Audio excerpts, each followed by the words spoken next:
ইয়াউমুল খমিস, এদিনে বিশ্বনবী রোজা রাখতেন। সোমবার, বৃহস্পতিবার রোজা রাখবেন। যারা রোজা রাখবে তাদের জন্য ইন দ্য ডে অফ জাজমেন্টে আল্লাহ স্পেশাল একটা গেট বানাবে জান্নাতে ঢোকার জন্য।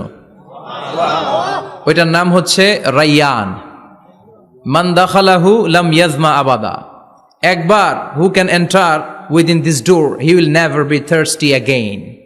একবার যে এই দরজা দিয়ে জান্নাতে ঢুকতে পারবে আজীবনের জন্য তার গলার তৃষ্ণা মিটে যাবে। তো এই রাইয়ান দরজা দিয়ে ঢুকতে হলে আমাদেরকে মাঝে মাঝে সুন্নাত নফল রোজা রাখার অভ্যেস করতে হবে। রাজি আছেন তো? অনেক মুরব্বীরা রাখতে চায়, তো রাখতে চায় কিন্তু নিয়ম জানে না। অনেকে শুধু শুক্রবারে রোজা রাখে, এটা মাকরু। শুধু শুক্রবারে রোজা রাখা মাকরু, শুধু শনিবারে রোজা রাখা মাকরু। সুন্নাহ হচ্ছে সোম আর বৃহস্পতিবার। বিষ্ণুনবী সোমবার রোজা রাখতেন। সুইলা আন ইয়াউমিল ইসনাইন, নবীকে জিজ্ঞেস করা হলো, নবী সোমবারে রোজা রাখেন কেন?